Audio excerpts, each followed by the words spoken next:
With that general introduction to lichens, let's now look at a specific ecological problem, that of variation of lichen diversity, which varies quite a bit among the lichen fields of Namibia. Life depends ultimately on energy and water, and it stands to reason that the problem of lichen diversity will be tied up in issues of humidity, temperature, and the relationship between vapor phase and liquid phase water, all the things that we've been talking about.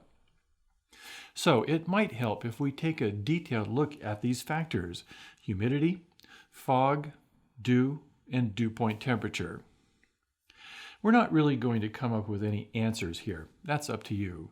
But we do hope to show you how to frame an ecological question in the context of biophysical ecology. We're going to take a close look at microscale variation in dew point temperature and explore how this might illuminate the problem of lichen diversity, particularly in areas far from the coast where fogs are rare. In this video, we're going to lay out the problem. We'll come to some measurements and data in the video that follows this one. As you watch this video, I'd like you to keep 3 questions in mind. First, what do you think will affect the likelihood and depth of penetration of fog banks into the Namib from the Atlantic coast? Second, how precisely is fog different from dew? And finally, what do you think the effects of surface topography would be on the surface temperatures of rocks, and how might that affect the likelihood of dew formation? The Namib is classified as a hyper-arid desert, largely because it gets hardly any rainfall. However, the Namib is also a coastal desert, which means that its climate is influenced by humid maritime air. This proximity to ample water vapor opens up other sources of water to the animals and plants living in the Namib. These sources of water are dew and fog, and understanding how animals and plants can exploit them turns on an understanding of humidity and the relationship between vapor phase and liquid phase water. We've already spoken of the ability of lichens to capture water from fog. Let's now turn our attention to a broader problem of lichens in the Namib. The lichen field we looked at previously near the Messam crater is a particularly rich example, but lichen fields are in fact quite common in Namibia. We're standing here in a lichen field about 20 kilometers from the Atlantic coast, near the small settlement of Rooibank. If we take a look around us, we see an abundance of different lichens. There are foliose lichens, like the Xanthoparmelia here, as well as a variety of crustose lichens, like these orange Xanthodactylon or Caloplaca. All react to the addition of liquid water by swelling and imbibing water. Some do it very fast. If we spritz this species of Xanthoparmelia with a little water, it takes up water within seconds and turns green, readying it for photosynthesis. Other species of Xanthoparmelia take up water more slowly, but they retain it for a longer time. Some, like the crustose Caloplaca in this mixture of species, requires a considerable amount of water added to them before they'll turn green, exposing their photosynthetic symbionts to light. The point of all this is that different lichens respond to the addition of water in different ways. You can see this by time-lapse photography. In these videos, I added water as a pulse, as a spritz of water droplets from a spray bottle. What's important, of course, is the addition of the droplets. Here in the Namib, those water droplets come from one of 2 sources, dew and fog. These also are pulsatile sources of water. Fogs are basically ground-level clouds, consisting of water droplets that condense from water vapor in the air. These can be wafted in from the coast, or they can condense in place.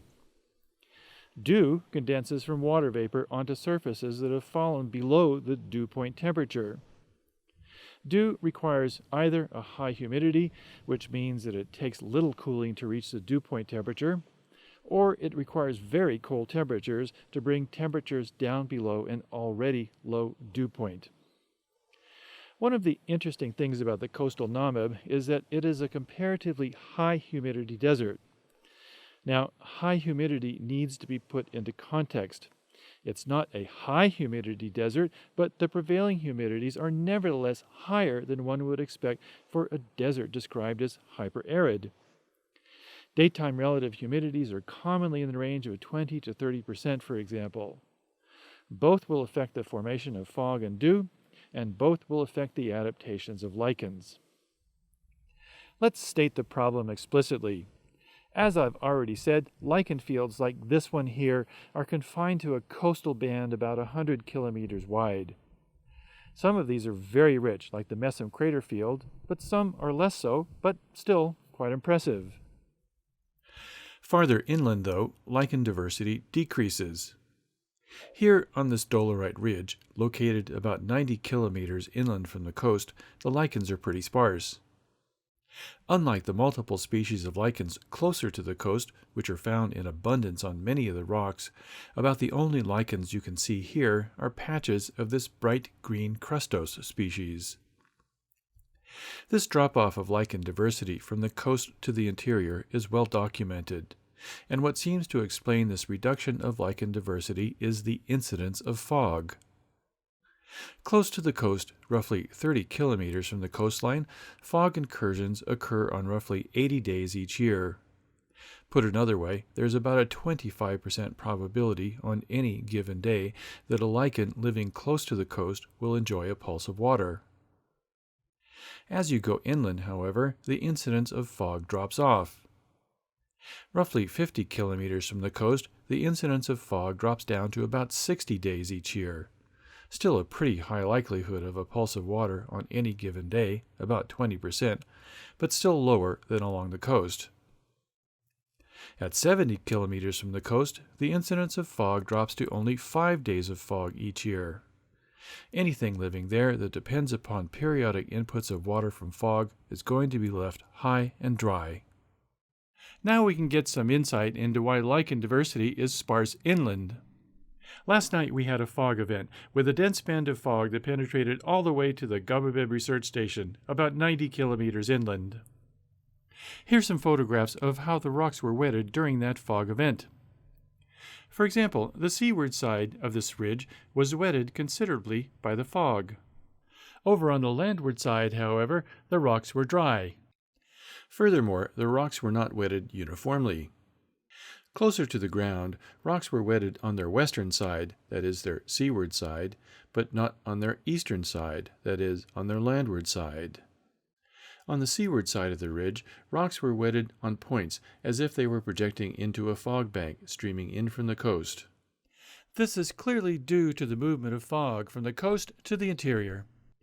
Just like a coastal mountain range produces a rain shadow on its landward slope, so too do these ridges produce a fog shadow on their landward side.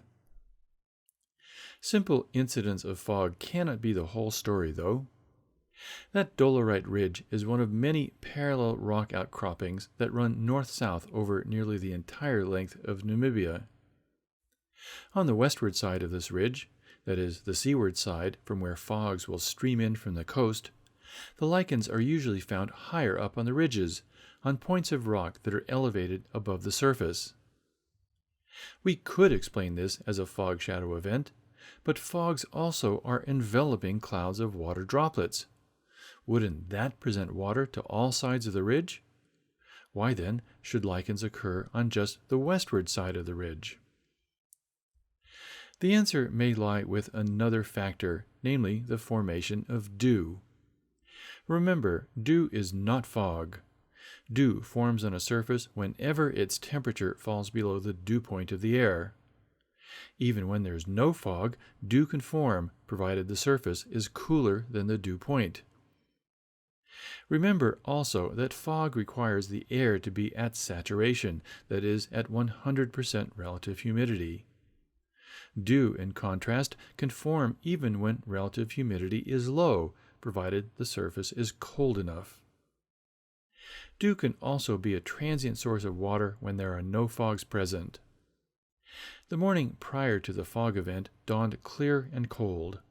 Cold enough, in fact, for dew not only to wet rocks, like this bit of dolerite darkened by water, but to dampen soil to the point where it clumps in the hand. This dewfall was also sufficient to wet the sparse lichens on those wetted points of rock. Dewfall turns not so much on proximity to the coast, but on the temperature of surfaces, like rocks that are colonized by lichens. And we already know something about what determines temperature. It's set by the balance of heat inputs and heat outflows from an object. From the exchange of absorbed and reflected visible and shortwave infrared from the sun, from the exchange of long-wave infrared radiation with the sky and other objects radiating in the long-wave infrared band, from convective heat exchange between the air and surface, and from conduction from the surroundings. When we talk about temperature in these terms for animals or plants, we call this the operative temperature. But there's no reason the same principle can't apply to rocks or ground or any other object that exchanges heat with the environment. Let's take a closer look at those dolerite ridges. These are tilted beds of rock. They have a dip of about 30 degrees and a southwest-northeast strike. The dip of the rock means that the upper and lower surfaces of these projecting ridges will exchange heat with the surroundings much differently. On the downward-facing slope, the exchange of long-wave radiation will be dominated by radiation flux from the rock to the ground, and by radiation flux from the ground to the rock surface. On the ridge's upward-facing slope, the radiation heat balance will be dominated by radiation from the rock to the sky and from the sky to the rock. These different patterns of long-wave radiation exchange may affect the distribution of temperature on the rocks of this ridge, and therefore the likelihood that a rock surface may fall below the dew point temperature. On the upward-facing slope, the rock surfaces exchange radiation with the cold night sky. The nighttime sky can be quite cold, particularly if the air is dry. This means that the infrared loss of heat from the rock to the sky is quite substantial, and with very low infrared input from the sky to the rock. This imbalance in the long-wave infrared band will produce cold rock surface temperatures. On the downward-facing slope, the infrared heat balance at night is much different. Now the radiation from the rock to the ground is matched by radiation from the ground to the rock. Because the ground is much warmer than the cold night sky, the two radiation heat fluxes will be roughly equal, and this means that the rock surface temperatures on the downward-facing slope will be warmer.